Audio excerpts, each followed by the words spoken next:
Good morning. माइटीज English के इस class में आपका स्वागत है। तो आज हम पढ़ने जा रहे हैं क्लास नाइन्थ की दूसरी पोएम, जो आपके पनोरमा पार्ट 1 में दिया हुआ है। पोएम का टाइटल है on his blindness, written by John Milton. बहुत फेमस ये पोएम है और इसके बारे में सभी लोग जानते हैं, मगर क्लास 9 में इसे पढ़ना है और इसका जो डिस्क्रिप्शन है, इसकी जो व्याख्या है, एक्सप्लेनेशन है, वो अलग अलग लोगों ने अलग अलग ढंग से दी है। तो मैं आपको ये पढ़ाने जा रहा हूं ऑन हिज ब्लाइंडनेस। पुस्तक को अपने सामने रखिएगा। Now I am going to read the information given about John Milton. ये जो जॉन मिल्टन के बारे में जो इंफॉर्मेशन है about poet, we are going to study. John Milton 1608 to 1674 was born in Bread Street, London on 9th December 1608। ये line क्या कहती है कि जॉन मिल्टन, जिनका जन्म 1608 में हुआ था और मृत्यु 1674 यानी 1674 में हुआ था, was born in bread street. ये ब्रेड स्ट्रीट में पैदा हुए थे। लंदन, ब्रेड स्ट्रीट लंदन यानी लंदन के ब्रेड स्ट्रीट में पैदा हुए थे ऑन 9 दिसंबर 1608 को। He was a well-known Puritan poet of 17th century। वह एक जाने माने प्यूरिटन पोएट यानी शुद्धतावादी कट्टर धार्मिक कवि थे 17वीं शताब्दी के, ऑफ द 17th century यानी 17वीं शताब्दी के। It is widely acknowledged that he lost his eyesight but developed his insight to the maximum। यह व्यापक रूप से कबूल किया जाता है, स्वीकार किया जाता है कि उन्होंने अपनी दृष्टि खो दी, लेकिन उन्होंने अपने अंतर्दृष्टि यानी उन्होंने अपनी जो है आई साइट को तो खो दिया, मगर उन्होंने इन साइट यानी अंतर्दृष्टि को उन्होंने मैक्सिमम यानी बहुत अधिकतम उनको बढ़ा दिया। यानी इन्होंने अपनी अंतर्दृष्टि को अत्यंत विकसित कर लिया। He composed El Allegro and El Penseso in 1632। इन्होंने एल एलिग्रो और एल पेंसेसो 1632 में इसकी रचना की। कॉमस 1634 में कॉमस की, एंड लिसिडास 1637, इन सब की उन्होंने रचना की थी। इज ग्रेट एपिक पोएम से पैराडाइज लॉस्ट है 1667 and paradise regain along with the play Samson Agonist were the highly thoughtful and everlasting creations। जैसा कि जॉन मिल्टन की बात होती है तो जॉन मिल्टन को उनकी जो सबसे बड़ी एपिक है उसके लिए जाना जाता है, पैराडाइज लॉस्ट। बाद में उन्होंने क्या किया था, इसका सीक्वल लिखा था जिसका नाम था पैराडाइज रीगेन। और फिर उन्होंने एक सैमसन एगोनिस्ट करके उनकी एक लंबी कविता थी, इसकी रचना की, और ये अत्यधिक विचारशील और चिरस्थायी रचनाएं थी। ये क्या थी, highly thoughtful and everlasting creations. Because of these creations John Milton is known all over the world. पूरी दुनिया में जॉन मिल्टन को जानने वाले ये जो पैराडाइज लॉस्ट और पैराडाइज रीगेन्ड इनके द्वारा जानते हैं। He was known for his grand style। वो अपनी भव्य शैली, अपनी भव्य स्टाइल के लिए वो जाने जाते थे। On his blindness is a Petrarchian sonnet। आपको बताता चलो कि जो बेसिक दो सोनेट हैं जो पढ़े जाते हैं इंग्लिश लिटरेचर में। एक होता है पेट्रार्चियन सोनेट और दूसरा शेक्सपियरियन सोनेट। एक जिसको इटली के पेट्रॉक ने लिखा था और दूसरा जो सबसे ज्यादा फेमस माना जाता है शेक्सपियर के सोनेट। 154 सोनेट शेक्सपियर ने लिखा था 154 सोनेट से। हम इसके बारे में अगले क्लास में पढ़ेंगे। तो ये क्या कहता है, on his blindness is the Petrarchan sonnet. ये पेट्रॉक के द्वारा रचित सोनेट है। उसी के तरीके में the opening 8 lines are called octave. आपको बता दूं कि सोनेट होता क्या है। Sonnet is a kind of a song. It is a poem meant to sing and it is of 14 lines. एक ऐसी कविता जो गाए जाने के लिए होती है और ये 14 लाइन की होती है। तो जो पहले 8 लाइन को हम ऑक्टेव कहते हैं और उसके बाद आने वाला जो 6 लाइन होता है जिसको कंक्लूडिंग 6 लाइन्स बोलते हैं, जिसमें 6 लाइन में वो अपने भाव को पूरी तरह से कंक्लूड किया जाता है, इसे बोलते हैं सस्टेट। यानी 8 लाइन को ऑक्टेव और 6 लाइन को sestet. This sonnet deals with his mental condition when he was deprived of his sight। ये जो सोनेट है, ये जो कविता है उसकी मानसिक स्थिति से संबंधित है। यानी जॉन मिल्टन के मानसिक स्थिति से संबंधित है। जब उन्होंने अपनी आंखों को खो दिया था, जब उन्होंने अपने आंखों की दृष्टि से वंचित हो गए थे। तो हम इस पोएम को पढ़ने जा रहे हैं। बहुत खूबसूरत कविता है। यानी इस कविता में कवि ने यानी जॉन मिल्टन ने अपनी आत्म अभिव्यक्ति की है। उन्होंने क्या कहा है, टोटल 14 लाइन की कविता है। बहुत ध्यान से सुनेंगे। उससे पहले कुछ वर्क है आपके जो आप कर सकते हैं। Work in small groups and discuss this question से।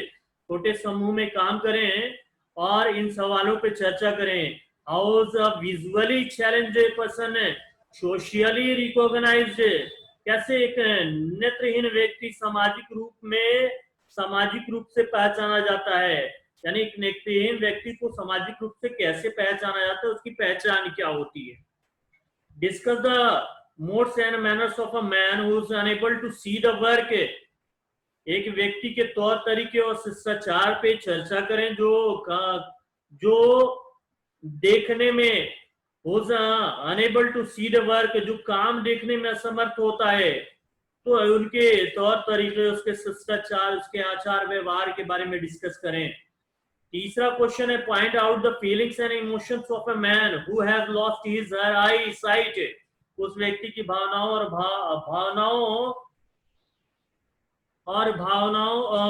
को इंगित करें और उन पे चर्चा करें जिसने अपनी दृष्टि खो दी है, जिन्होंने अपनी दृष्टि खो दी है। Now come to the point. अब हम पढ़ेंगे इस कविता को। बहुत ध्यान से सुनिएगा। ये कविता है। तो सबसे पहले मैं पढ़ रहा हूँ, रिसाइट कर रहा हूँ, ध्यान से सुनिएगा। When I consider how my light is spent half my days in this dark world and wide। ये जो पहले 2 लाइन है इसमें क्या कहते हैं, When I consider का मतलब होता है to think, विचार करना।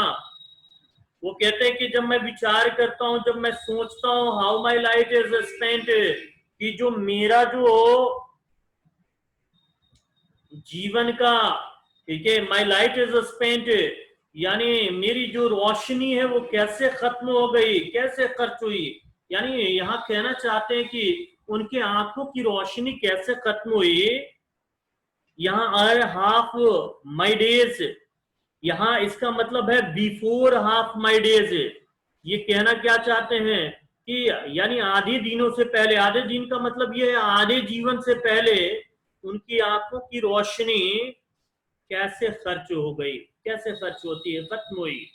In this dark world and wide, इस अंधेरे दुनिया में जो बहुत विस्तृत लंबा चौड़ा है, वो कहना चाहते हैं कि उनकी आंखों की रोशनी खो गई है। और कैसे खोए, ये थिंक्स अबाउट इट, वो इसके बारे में सोचते हैं, बार बार सोचते हैं कि कैसे उन्होंने अपने आंखों की रोशनी गंवा दे। अब पूरा जीवन का आधा हिस्सा है, जैसा कि आपको पता होना चाहिए, एक औसत एवरेज जो एज जो 80 ईयर्स मानी जाती है, तो आपको बता दूं कि 40 ईयर्स के एज में इन्होंने अपनी आंखों की रोशनी गंवा दी थी।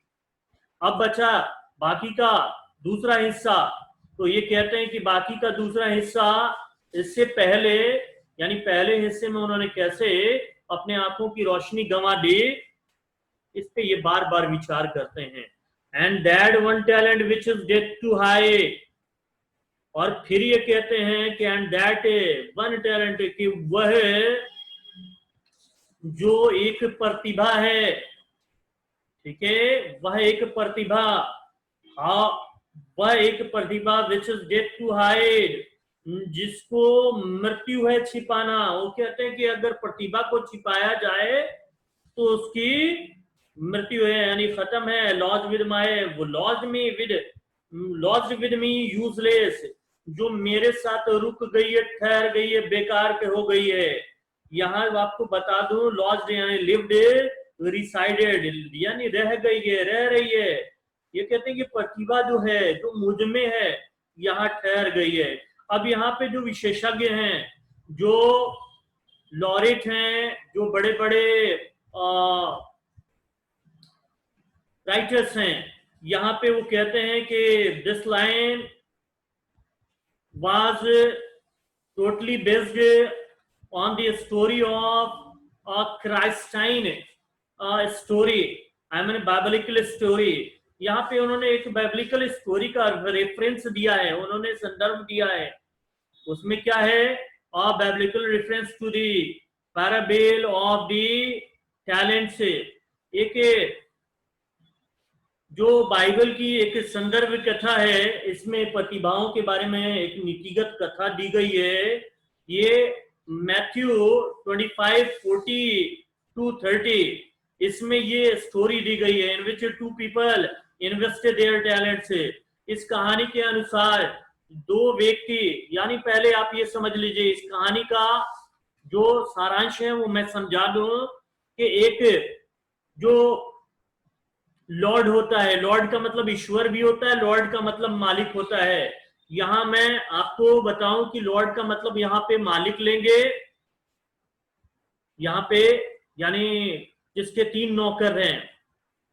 तो लॉर्ड को कहीं जाना होता है, लॉर्ड कहीं किसी कार्य में जाता है, तो लॉर्ड ने क्या किया, तीनों नौकरों को बुलाया, अपने तीनों सर्वेंट्स को बुलाया, और बुलाने के बाद पहले वाले सर्वेंट को उसने 500 गोल्ड क्वाइंस दिए, उसकी गोल्ड की एक थैली दी, और उसके बाद फिर दूसरे नौकर को बुलाया, और फिर दूसरे नौकर को उसने क्या किया, 200 गोल्ड क्वाइंस दिए, यानी 200 सिक्कों की उसने एक थैली दी। फिर तीसरे नौकर को बुलाया और उसको क्या किया, 100 गोल्ड क्वाइंस की एक थैली, एक बैग उसने दिया। It is a story about it is a story taken from the biblical stories। तो जो बाइबल की कहानियां हैं उसमें से ये ली जाती है। तो क्या होता है, मालिक चला जाता है, यानी लॉर्ड चला जाता है अपने काम पे। अब पहला जो नौकर है वो दूसरा नौकर है, और तीसरा नौकर है, एक के पास 500, दूसरे के पास 200, और तीसरे के पास 100 सोने के सिक्के हैं। कुछ सालों के बाद जब लॉर्ड वापस आता है तो पहला वाला नौकर आता है और उसने कहता है कि ये 1000 सोने के सिक्के हैं, ये आपने जो मुझे 500 दिए थे, मैंने अपने व्यापार में लगाया, मैंने उसे इन्वेस्ट किया, और उससे मुझे 500 गोल्ड क्वाइंस प्राप्त हुए। फिर दूसरा नौकर जो है वो आता है, वो कहता है कि आपने 200 दिया था और मैंने इन्वेस्ट किया, और ये 400 गोल्ड क्वाइंस हैं। तीसरा वाला नौकर आता है और कहता है कि ये 100 गोल्ड क्वाइंस हैं जो आपने मुझे दिया था, मैंने इसे जमीन में दफन कर दिया था, गाड़ दिया था, और उसे आपको वापस लौटाता हूं। इस पे क्या होता है कि लॉर्ड गुस्सा करता है, उस पे गजबनाक होता है, उसे डांटता है, फटकारता है। तो ये स्टोरी ये है कि यहाँ पे गोल्ड क्वाइंस एक सिंबल है, इसको आप सिमली के तौर पे ले सकते हैं, मेटाफॉर के तौर पे ले सकते हैं। यहाँ पे गोल्ड कॉइन्स को क्या किया गया है, सिंबल है कि यहाँ टैलेंट से और गोल्ड कॉइन को रेफरेंस दिया गया है। यहाँ फिर आगे मैं आपको बताता हूँ कि वो कहना क्या चाहते हैं। कहते हैं कि and that one talent which is dead to hide, यहाँ कहते हैं कि और वो टैलेंट जिसको जिससे विच इज डेथ है, जिसकी जो मृत्यु है, टू हाइड जिसे छिपाना, lodge with me useless, you मेरे साथ ठहर गया, पूरी तरह से बेकार हो गया है। यानी उन्होंने इस बाइबल की कथा को कहा है कि ये मेरे पास टैलेंट है मगर ये ठहर गया है, अब ये ठहर गया है, ये निष्क्रिय है, और टैलेंट को छिपाना मृत्यु है, यानी ये मृत्यु के समान है। आगे के लाइन में कहते हैं दो माए सोल मोर बेंट, यद्यपि my soul more bent to serve there with my maker and present my true account lest he returning child। In lines में ये कहते हैं कि do my soul more bent, हालांकि यद्यपि मेरी आत्मा जो है वो मुड़ती है, झुकती है, to serve there with, यहाँ पे बेंट का मतलब है, ये बेंड का पास्ट फॉर्म है, टू कर्व यानी झुकना, और लिस्ट का मतलब है सुपरलेटिव फॉर्म ऑफ लिटिल यानी थोड़ा का, जो ये सुपरलेटिव डिग्री है, और चाइल्ड का मतलब होता है टू स्कॉल्ड यानी डांटना, फटकारना। वो कहते हैं to serve with, to serve there with my maker, ये क्या होता है, मेरी जो आत्मा है वो झुकती है, इसके बाद भी टू सर्व माय मेकर, कि मैं निर्माता यानी भगवान की सेवा करने के लिए मैंने अपनी आंखें गंवा दी हैं, आधे उम्र अभी बचे हुए हैं, हालांकि मैं चाहता हूं कि मैं अपने भगवान की, अपनी ईश्वर की सेवा करूं, और मेरा जो टैलेंट है ये पूरी तरह से ठहर गया है, छिप गया है। आगे कहते हैं कि मैं फिर भी, मेरी आत्मा झुकती कि मैं अपने ईश्वर की सेवा करूं, and present my true account. Account का मतलब होता है विवरण, जैसा है जो धर्म के अनुसार है कि जैसे आप अगर अच्छा कर्म करते हैं तो इसके लिए भी एक अकाउंट है, और बुरा कर्म करते हैं तो ये भी जो है फरिश्ते हैं, जो एंजल्स हैं, वो लिखते जाते हैं कि आपने गलत किया, बुरा किया, अच्छा किया। तो ये कहते हैं प्रेजेंट माय ट्रू अकाउंट, और जो मेरा जो खाता है, जो सच्चा खाता है, ठीक है, here he wants to convey the idea it's completely blank because nothing is to be written। अब कुछ भी लिखने के लिए नहीं है, पूरी तरह से ब्लैंक है। ऐसा ना हो लिस्ट, कहीं ऐसा ना हो ही रिटर्निंग चाइल्ड, यानी रिटर्निंग पे ये कहना क्या चाहते हैं, ये कहना चाहते हैं although my soul bends over to serve my creator God even after this blindness, यहाँ ये अंधेपन के बावजूद मेरी जो आत्मा है वो मेरे ईश्वर की सेवा करने के लिए वो मुड़ रही है, and presently my real or true account not being fulfilled, ये पूरी नहीं हो रही है, भरी नहीं जा रही है, lest he returns and scolds me, ऐसा न हो कि ईश्वर लौटे और मुझे डांटे, मुझे स्कॉल्ड करें। स्कॉल्ड करने का मतलब डांटना। इनको फिक्र है कि ऐसा ना हो कि वो बाइबल के स्टोरी के हिसाब से लॉर्ड जब वो वापस आता है और कहता है कि मैंने तो तुम्हें जो टैलेंट दिया था उसका तुमने सदुपयोग नहीं किया, और उसके बाद मुझे ईश्वर की कोप का सामना करना पड़े। कहते हैं कि डेथ, अगली लाइन में वो कहते हैं death God exact day labor, light denied, I fondly ask, but patience to prevent, that murmur soon replies, God doth not need either man's work or his own gifts। इस line में ये क्या कहते हैं, यानी डोथ का मतलब है does God accept day labour, वो क्या कहना चाहते हैं, क्या ईश्वर जो है वो उचित श्रम चाहता है, यानी वो दिन में काम चाहता है। लाइट डिनाइड, और कहते हैं कि जो आंखों की रोशनी से वंचित है, जो पूरी तरह से लाइट डिनाइड है, क्या ईश्वर उससे भी काम की इच्छा रखता है? क्या उससे भी डे लेबर चाहता है? आई फॉन्डली आस्क, यहाँ वर्ड आपको बता दूं, जो फॉन्डली है, फॉन्डली का मतलब आपको वो दिया है इन अ लविंग वे या फुलिशली, यानी प्यार भरे तरीके से या मूर्खता से। मैं क्या चाहता हूं, कवि कहता है फॉन्डली आस्क, मैं मूर्खता से या प्यार से पूछता हूं, बट पेशेंस, मगर मेरा धैर्य है टू प्रिवेंट, वो मुझे रोक देता है। यानी धैर्य कहता है कि रुको, ऐसा कुछ ना कहो, ईश्वर चाहता है या नहीं चाहता है, ठीक है, न पूछो। दैट मर्मर सुन रिप्लाइज, मगर वो क्या करता है, बड़बड़ाता है और तुरंत जवाब देता है। क्या कहता है, ये जो मेरा धैर्य है ये जवाब देता है, God does not need, doth का डॉथ का मतलब यहाँ डस पढ़िएगा, God does not need either man's work, ईश्वर को यहां तक कि मनुष्य के कार्य की जरूरत नहीं है, और हिज ओन गिफ्ट, या उसको मनुष्य के उपहार की आवश्यकता नहीं है। यानी जब वो पूछना चाहते, कभी पूछना चाहते हैं कि क्या जो आंखों से अंधा हो चुका है, लाइट डिनाइड है, क्या ईश्वर उससे भी उचित श्रम चाहते हैं?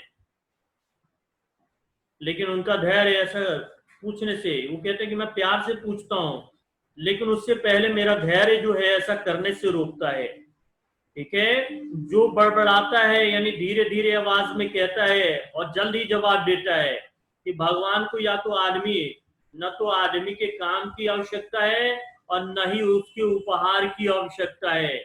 आगे की लाइन में कहते हैं, best bear is mild yoke, they serve him best is a state स्टिंगली।